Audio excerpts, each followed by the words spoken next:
కార్యము చేయబోతున్నాము. ఏంటది? శ్రీ గోవర్ధన పరిక్రమ. ఈ కార్యం ఎంత పవిత్రమైనదో దాని ప్రభావం కూడా అంతే పవిత్రమైన ఉంటుంది. ఈ ఒక్క కార్యంతో మన జన్మ జన్మల పాపాలు తొలగిపోయే సామర్థ్యం శక్తి కార్యం ఉంది. అంటే వాస్తవంగా మనము వృందావన్ ధామంలో అడుగుపెట్టినాము. ఏ క్షణమైతే మనం ట్రైన్కి వెళ్ళి దిగి అడుగుపెట్టినాము అదే క్షణము మన పాపాలన్నీ తొలగిపోయాయి. అదే క్షణం. ఇంకా ఇక్కడ వచ్చిన తర్వాత చేసేదంత ఏంది? కేవలం మనము పుణ్యము, ఇంకా పుణ్యంతో ఒక పరాకాష్ట భక్తిని మనం ఇక్కడ కేవలం కూడబెట్టుకుంటున్నాము. అందులో ఒక భాగంగా ఈరోజు మనము గోవర్ధన పరిక్రమ చేస్తున్నాం. పొద్దున చెప్పినట్లుగా గోవర్ధన పరిక్రమ ఇది శరీరం యొక్క బలంతో కాకుండా మనోబలంతో జరుగుతుంది. కానీ మనోబలం కూడా కాకుండా ఇది కేవలము ఆ గిరిరాజ్ గోవర్ధన్ యొక్క అనుగ్రహంతో జరుగుతుంది.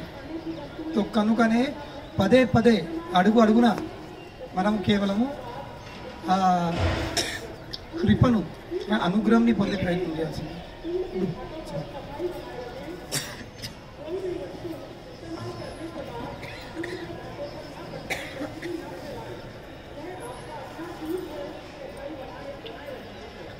ఆ అనుగ్రహాన్ని మనము పొందే ప్రయత్నం చేయాల్సింది. ఎందుకంటే మనము ఇంత దూరం వచ్చినాము, ఇంత దూరం ఇంత కష్టపడి ఇంత సమయం విలువైన సమయం కటాయించుకొని వచ్చేసినాము. దేనికోసము? నష్టపోవడం కాదు, లాభం పొందడానికి. ఇక లాభం కూడా ఏంది? అది కృష్ణ అనుగ్రహం పొందడానికి, భక్తి పొందడానికి. కనుకనే దానికోసం మనము పదే పదే అదే ఒక ఆలోచన ఉండాల్సింది. ఇక ముఖ్యంగా ఈరోజు ఏం లేదు, కేవలము కృష్ణుని విషయము ఆలోచిస్తూ ఉంటారు, భగవన్ నామజపం చేస్తూ ఉంటారు. ఆ భగవంతుడే తన నామరూపం శక్తి చెక్కడు నడిపిస్తాడు. ఇదొక నమ్మకం పెట్టుకోండి. కనుకనే ఇక సమయం తీసుకోము, ఎందుకంటే పరిక్రమ చాలా లేట్ అయింది స్టార్టింగ్. చూడు, మనం ఇక్కడ కూర్చున్నాము స్థలము, ఇది సమస్త సృష్టిలో ఈ భౌతిక జగతంలో అతి పవిత్రమైన స్థలం. దీని మించింది ఏం లేదు. ఇక మన ఆచార్యులు చెప్తారు, మా గౌడ వైష్ణవ ఆచార్యులు, ఈ పృథ్వీ మీద అతి ఉన్నతమైనటువంటి ప్రదేశం అంటే భారతదేశం. భారతదేశంలో అతి ఉన్నతమైన స్థలం అంటే మథురా మండలం. మథురా మండలంలో అతి ఉన్నతమైన స్థలం అంటే బృందావనం. బృందావనంలో అతి ఉన్నతమైన స్థలం అంటే గిరిరాజ్ గోవర్ధన్. ఇక గిరిరాజ్ గోవర్ధన్లో అతి ఉన్నతమైన స్థలం అంటే శ్రీ రాధాకుండ్. ఇక దీని మించింది ఏం లేదు. అది ఇక ఫైనల్ టెరెస్ అన్నట్టు. ఇక మనం first floor, second floor, third floor ఎక్కుతాము, కానీ టెరెస్ ఏముంది? ఎండు. ఇక టెరెస్కి వెళ్ళి ఇటు ఓడి ఉండదు. ఇక టెరెస్కి వెళ్ళే ఇటు ఓడి ఉండదు. ఆలోచించండి, మనం ఈరోజు ఎక్కడికి వచ్చినాము? టెరెస్ మీదకి వచ్చేసినాం. అది ఉన్నతమైన స్థలం. మన వెనకాల ఇంత అద్భుతమైన దృశ్యం ఉంది. ఇక్కడికి వెళ్ళి మనము రాధాకుండ్ ఇంకా శ్యామ్, ఇక్కడ రెండు కోనేరు మనకు కనబడతాయి, అటువైపు ఇటువైపు. అటు ఏమో రాధాకుండ్ ఉంది, ఇటు మన వెనకాల నా వెనకాలేమో శ్యామకుండ్ ఉంది. అయితే దీని యొక్క చరిత్ర మనం తెలుసుకుందాం. అయితే కృష్ణుడు చెప్పినట్లుగా కంసుడు కృష్ణుడు చంపడానికి ప్రతిరోజు ఒక్కొక్క రాక్షసుని పంపించేవాడు. ఒకరోజు కృష్ణుడు అరిష్టాసుర్, ఎవరు? అరిష్టాసుర్ అనే రాక్షసుని పంపించిండు. ఈ రాక్షసు ఒక పేద ఎద్దు, ఒక ఎద్దు రూపంలో వచ్చేసిండు. చాలా విశాలమైన ఆకారం. వాడు అడుగులు ఎత్తే మొత్తం పృథ్వీలో కంపనం అయ్యేది. ఎంత భయంకరమైన కంపం అంటే గర్భవతి స్త్రీలకు అబార్షన్ అయ్యేది. అంత భయంకరంగా తన తోకతో మెండలను కొట్టేసేది. అంత విశాలమైన ఆకారం. కృష్ణుడు అప్పుడు గోపికలతో ఇక్కడ ఉంటుండు. నేను చెప్పాను నిన్నటి రోజు, కృష్ణుడు బృందావనంలో 8 చోట్లల్లో లీల చేస్తాడు ప్రతిరోజు, అష్టకాళీయ లీల.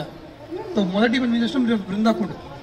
బృందాకుండ్కి వెళ్ళి లీలలు స్టార్ట్ అవుతాయి పొద్దున. Second spot Radhakund. ఇక్కడ ప్రతిరోజు కృష్ణుడు గోపికలతో సహా తన గోబ్బాళ్ళతో సహా ప్రొద్దున 10:30 నుంచి 1:30 వరకు ఇక్కడ ఉంటాడు. ఆ సమయంలో వస్తే 10:30 నుండి 1:30 వరకు వస్తే ఇక్కడ కృష్ణ గోపికలు ఇంకా గోపులు అందరి దర్శనం అవుతుంది. కానీ ఈ కళ్ళతో కాదు, ఈ కళ్ళతో కాదు, ఈ కళ్ళతోని దివ్యమైన దృష్టి, ప్రేమతో కూడిన నేత్రాలతో దర్శనం చేసుకోవచ్చు.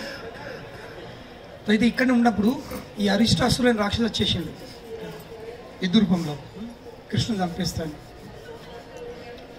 అరిష్టాసురుని చూసి అందరూ గోపికలు అందరూ చాలా భయపడ్డారు. ఇవన్నీ తమాల్ వృక్షాలు, ఇక చూశారు మీరు, ఈ తమాల్ వృక్షం చాలా పెద్ద పెద్దగా అవుతాయి, నల్ల ఉంటుంది.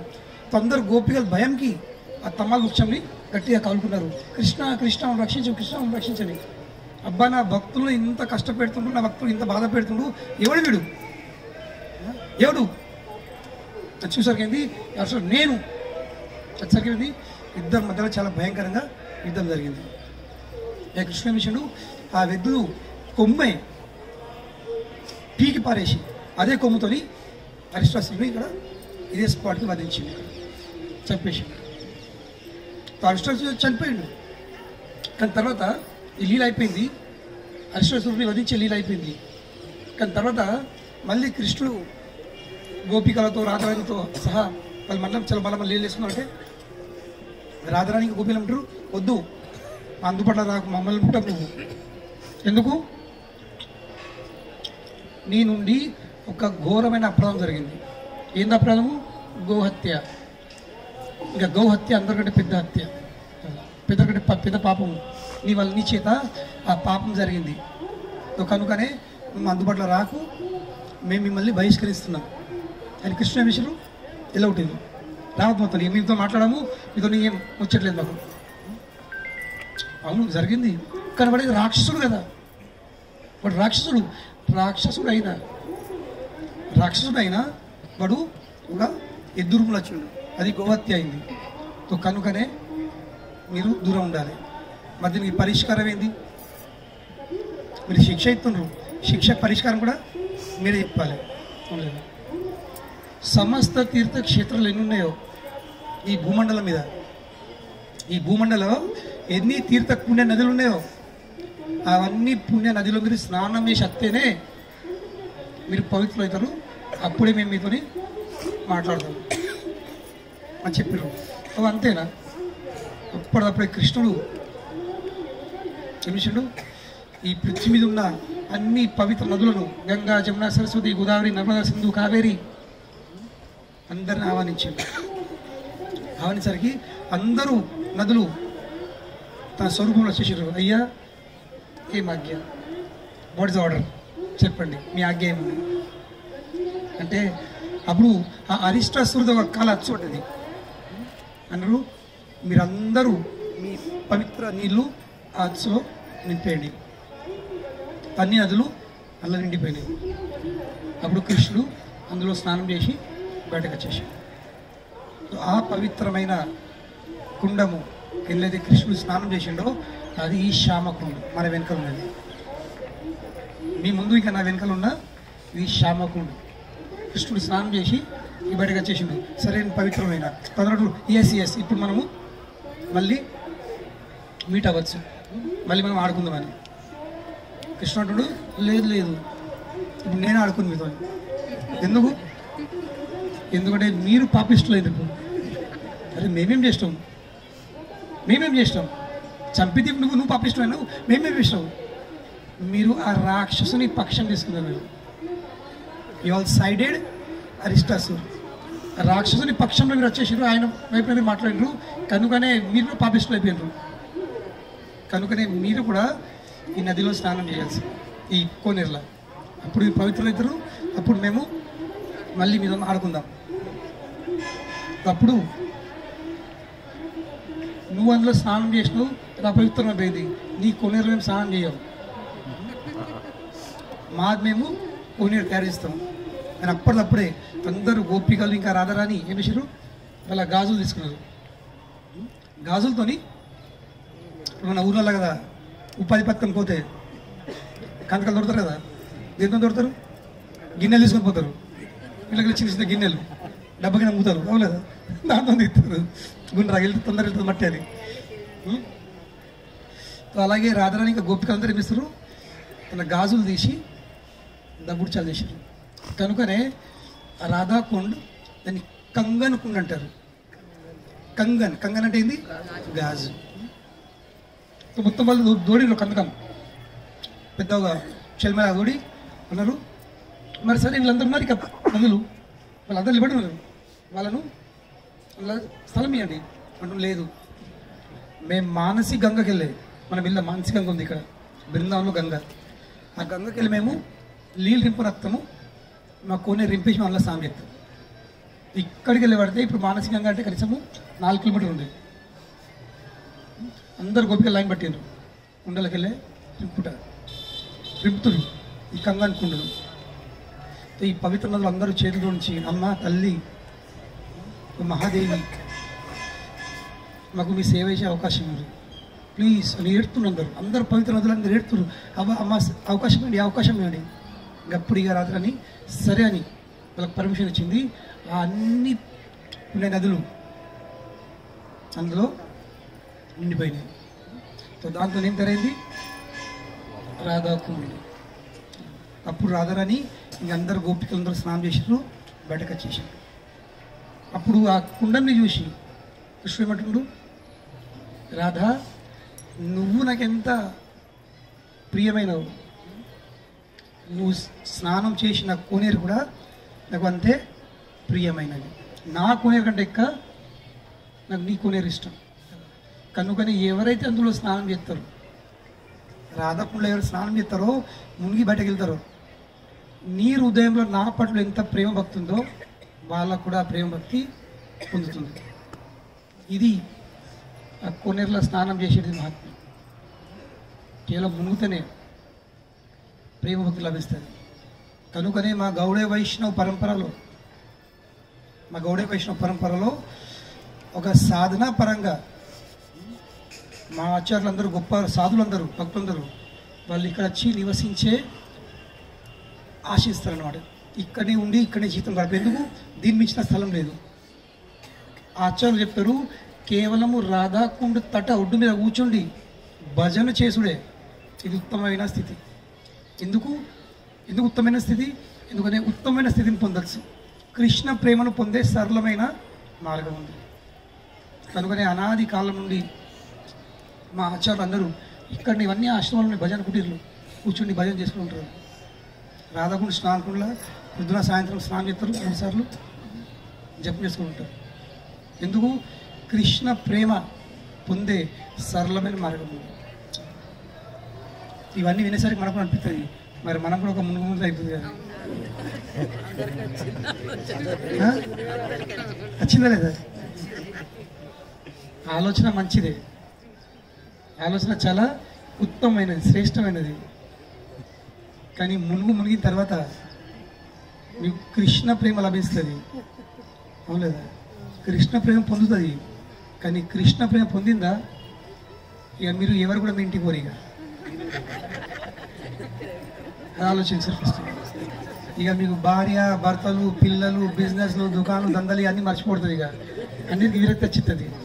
దానికి సిద్ధంగా ఉంటే అలా పోయి స్నానం చేయండి. ఉన్నారు ఇప్పుడు ఎందరి కోరిక ఉందో.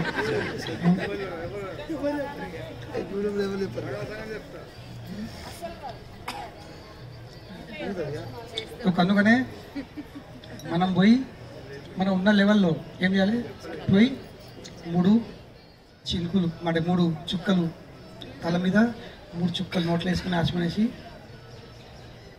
భక్తి కోసము సాక్షాత్ రాధాకుండ్. ఇదేంటి? ఇది కృష్ణ ప్రేమది లిక్విడ్ ఫామ్. కృష్ణ ప్రేమది లిక్విడ్ తరల స్వరూపం, ఇది ద్రవ్య స్వరూపము. ప్రేమది ఒక స్వరూపాలు ఉంటుంది, ఇది ద్రవ్య స్వరూపం. అంటే రాధాకుండ్ లేదు. ఎందుకంటే సమస్త సృష్టిలో ఉన్న అన్ని పవిత్ర నదులు ఇక్కడ ఉన్నాయి, ఇంకేం కాదు. సో ఈ రాధాకుండ్ 30 గజాలు 90 ఫీట్ అవుతుంది. మధ్యలో ఇంకొక కోనేరు ఉంది, అది కంగన్ కుండు, ఒరిజినల్ కంగన్ కుండు లోపల ఉంది. మీరు యూట్యూబ్లో వెళ్తారంటే ఇది కొన్ని ఏళ్ళకి ఒకసారి వాళ్ళు క్లీన్ చేస్తారనమాట. అందులో ఆ కొనేరు చిన్న కొనేరు అక్కడికి వెళ్ళి అన్నీ నీళ్ళు వస్తాయి. ఇది అప్పటిది నీళ్ళతో గోలోకంలో కూడా రాధాకుండ శ్యామకుండ ఉంది. అయితే చైతన్య మహాప్రభు 500 సంవత్సరాల క్రితము ఎప్పుడైతే మొదటిసారి ఇక్కడ వచ్చిండు బృందావనికి 2 నెలల కోసం, అప్పుడు ఈ ఊరు పేరు అరీటా గ్రామం. ఎందుకంటే అరిష్టాసురుడు చంపారు కాబట్టి అరీటా గ్రామం. తో చైతన్య మహాప్రభు సాక్షాత్ కృష్ణుడే ఉండేది. తో తన లీల సరే తన లీల అయినప్పుడు కూడా రాధాకుండ శ్యామకుండ ఎక్కడ, రాధాకుండ శ్యామకుండ ఎక్కడ నేను వెతుకుతుండనమాట.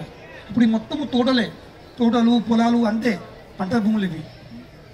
వెతకంగా అయితే ఎవరికని కానీ ఏమో తెలియదు ఎందుకు కాలప్రభావం అన్నీ లుప్తమైపోయినాయి. దాని తర్వాత మహాప్రభు వచ్చేసరికి ఇక్కడ 2 చిన్న చిరలా కనబడ్డాయి, చిన్న ఇట్లా నీళ్ళబడి. అప్పుడు సాక్షాత్ కృష్ణ ఆగలేదు. అందులో పోయి మహాప్రభు స్నానం చేశాడు. ఆ స్నానం చేసేసరికి కృష్ణ ప్రేమ రాధారాణి ప్రేమ అనుభవిస్తుందో అదే ప్రేమ మహాప్రభు అదే ఆనందం అనుభవించాడు. అప్పుడు కన్ఫర్మ్ అయిపోయింది ఇదే రాధాకుండ ఇంకా శ్యామకుండ. అప్పుడు మహాప్రభు అందుకెళ్ళి మట్టి తీసుకొని తిరగం పెట్టుకొని స్నానం చేసి అప్పుడు డిక్లేర్ అయిపోయింది ఇదే రాధాకుండ ఇంకా ఇదే శ్యామకుండ. దాని తర్వాత చైతన్య మహాప్రభు శిష్యులు 6 పైకి రఘునాథ్ దాస్ గోస్వామి, చైతన్య మహాప్రభు అంతర్ధానం అయిపోయిన తర్వాత తన లీలలు ముడిపేసుకున్న తర్వాత రఘునాథ్ దాస్ గోస్వామి ఇక్కడికి వచ్చి ఉన్నాడనమాట. అది పెద్ద స్టోరీ ఎందుకు వచ్చింది అది చెప్పాను. తర్వాత ఆయన ఏం చేసిండు, ఈ బ్రజ్వాసులందరూ ఇక్కడనే స్నానాలు, ఇక్కడనే బట్టలు ఉతుకుడు, ఇక్కడనే కడుగుడు, ఇక్కడనే ఉతుకుడు అన్ని బంగులకు చాలా అయింది కదా. ఇది జరగద్దని ఏం చేసిండు, ఒక బావి తోడిపించాడు పక్కన, ఆ బావిలు వాడడానికి. కానీ ఆ లేబరు దోడుతూ ఉంటే ఈ మంచిగా జీవనం ధరిస్తే చేస్తారు మంచిగా ఆఖరి వాడడానికి దోడుతూ ఉంటే సడన్గా ఒక లేబర్ది ఆ గడ్డపర ఇట్లా ఒక రావికి తాకింది, టక్కని తాకేసరికి వాళ్ళకి రక్తం వెళ్ళింది. సడన్గా భయపడదు, ఏంటి రక్తం ఇది, ఈ రావిలోకి వెళ్ళి రక్తం ఎట్లా వచ్చిందని. వాళ్ళు వచ్చి రఘునాథ్ దాస్ కోసం చెప్పినమాట, అదే గిట్టి ఇట్లా అయిందని. ఆయన కూడా ఆలోచిస్తుండే ఏం సంగతి అని. నైటు సాక్షాత్ గిరిరాజ్ గోవర్ధన్ వచ్చి రఘునాథ్ దాస్ చెప్తుండు, వాస్తవంగా ఆ గడ్డపొర పడ్డది నా నేలక మీద, నా నేలక పడ్డది, ఆ నేలక ముక్క అయిపోయింది ఒక భాగం. ఆ రాయి ఇంకా ఇక్కడ వచ్చిన మందిరం ఉంది, అక్కడ ఉంది దాన్ని జీవ మందిరం అని. రఘునాథ్ దాస్ గోస్వామి ఆ రావిని తీసుకొని ఒక చిన్న ఆలయం పెట్టింది ఇక్కడ, ఇప్పటికి ఉంది జీవ మందిరం అంటారండి. వాస్తవంగా ఈ గిరిరాజ్ గోవర్ధన్ది ఆకారం ఒక నెమ్మిలాగా ఉంటుంది. పైన చూస్తే ఏరియాలో చూస్తే నెమ్మిలాగా కనబడుతుంది. నెమ్మిలి ఎట్లా తన తల ముడుచుకుంటుందో అట్లా ముడుచుకొని ఉంటే రాధాకుండ ఇంకా శ్యామకుండు ఇవి 2 నేత్రాలు ఆ నెమ్మిలి. There are 2 eyes of that peacock. So Raghunath Das Goswami తర్వాత మొత్తము ఒక వ్యక్తి బద్రీనాథ్ పోతుండు. బద్రీనాథ్ తన సంపాదించిన జీవిత ఆదాయం అంతా అక్కడ బద్రీనాథ్కి అర్పిస్తాను, ఆఫర్ చేస్తాయి. నాకేం లేదు జీవితంలో. కానీ ఆయన వెళ్తూ ఉంటే సడన్గా బృందావన్ బయట ఆయన హాల్ట్ చేసిండు. అక్కడ వచ్చి బద్రీనాథ్ ఆయన కళ్ళు వచ్చిండు.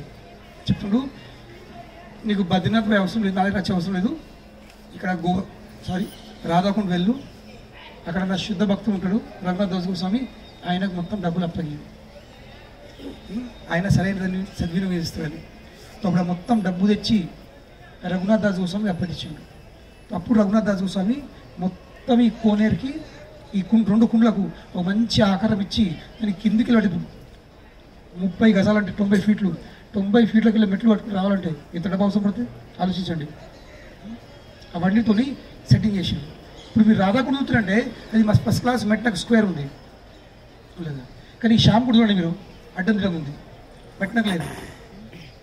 దాన్ని మెట్నకు వేయడానికి అక్కడ మూలకు మీరు చూస్తారంటే నా వెనకాల ఈ తెల్ల బిల్డింగ్ కనబడుతుందా, లవ్ రాధారాశిండ్రు, దాని పక్క పొన్న 5 వృక్షాలు ఉండేవి. తమ వృక్షాలు అడ్డం వస్తున్నాయని రఘునాథ్ దాస్ కోసం ఆర్డర్ ఇచ్చే షాంప్లను నరికేయండి, మొత్తం ఆకారం వచ్చింది అని ఆర్డర్ సరే అన్నారు లేబర్స్.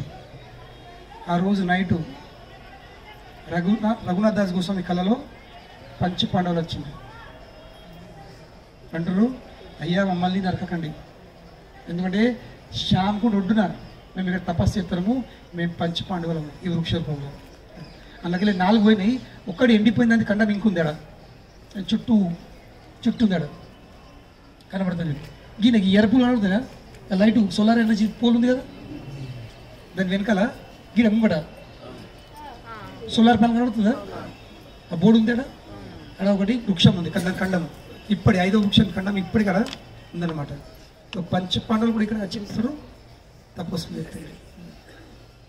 అదే రఘునాథ్ దాస్ గోస్వామి సమాధి ఇటు మూలకు ఉంటుంది. తన జీవితకాలం ఇక్కడ నుండి భజన చేసిండు, ఆయన సమాధి కూడా ఇక్కడ ఉంది. అయితే ఈ రాధాకుండ విషయం, శ్యామకుండ విషయం చాలా ఉన్నాయి చెప్పేటి, కానీ మనకు చాలా లేట్ అవుతుంది. మా గుడి కూడా చెప్పిండు, మీరు అంతా ఒక్కడే కదా ఎప్పుడు మెల్లమెల్ల ఎప్పుడు తొందరగా మనం ఒకటి వెళ్ళాల్సి పరికరం తొందర చేయాలని, లేట్ కూడా అయింది ఈరోజు. అయితే మనం ఇప్పుడు ఏం చేస్తామంటే, మనం ఇప్పుడు బయట వెళ్దాము, బయట పడి రైట్ తీసుకుందాము, కొంచెం 2 అడుగులు నడితే ఒక కమాన్ కనబడుతుంది ఇట్లా చిన్నగా, లోపలికి వద్దాము. ఇది మధ్యలో ఇది బార్డర్, శ్యామకుండ ఇంకా రాధాకుండ మధ్యలో బార్డర్ ఉంది. అక్కడికి వెళ్ళి చాలా జాగ్రత్తగా, ఇది పద్మ ఉంటుంది, అంటే సాంద్యత ఉంటారు, మెట్లు దిగి అక్కడ చేనులు ఉంటాయి, పట్టుకొని 3 చుక్కలు తల మీద, 3 చుక్కలు నోట్లే, నీళ్ళు ఉప్పులు ఉంటాయి, టేస్ట్ వేరే ఉంటుంది. అర్థం చేసుకునేది ఏంది, ఇది కృష్ణ ప్రేమ ఉంది కనుక ఇట్లా ఫీల్ కాకుండా మన ఎక్స్పీరియన్స్ మనకు అలవాట్లేదు కదా. 3 చుక్కలు నోట్లే, 3 చుక్కలు తల వేసుకొని దండం పెట్టి మనం మళ్ళీ బయటకు రండి. లైన్ చెప్పి ముందు చెప్తున్నా, అందరు బయటకు రండి, ఆ కమాన్ కాడ ఆగండి. అక్కడికి వెళ్ళి మన పరిక్రమ స్టార్ట్ చేద్దాం. మనం పరిక్రమ చేసి మనం చక్కగా వెళ్దాము, చుట్టూ తిరుగుతాము, మళ్ళీ తిరిగి స్టార్ట్ అందరం ఒక్క చేస్తాము, కానీ ఎండింగ్ అందరం ఒక్క చేయము. మనం తిరిగి మళ్ళీ ఇటు వస్తాం, మనం ఇటు వచ్చి మళ్ళీ అదే కమాన్ కాడ మీరు రావాల్సింది, వచ్చి అక్కడ దండం పెడితేనే, ఇక్కడ స్టార్ట్ చేసిన అక్కడ మళ్ళీ దండం పెడితేనే పరిక్రమ పూర్తి అవుతుంది. అది గుర్తుంచుకోరు, ఎవరు ఎక్కడ దండం పెడుతుండ్రో, ఎవరు ఎక్కడ స్టార్ట్ అవుతుండ్రో, మళ్ళీ అక్కడ వచ్చి ఆగి ఎంత లేట్ అయినా ఏమున్నా కానీ అక్కడ వచ్చి దండం పెట్టి పరిక్రమ. ఆటోలు వచ్చేవాళ్ళు ఆటోని ఆపుండ్రి, అక్కడ వచ్చి దండం పెట్టుకొని మళ్ళీ ఆటో ఎక్కి పోవచ్చు. ఇట్లా అట్లా పరిక్రమ అయితే మనకు జాగ్రత్తగా ఉండి వెళ్ళి చుక్కలు వేసుకొని మనం ముంగడికి వెళ్దాం. చాలా గంటలు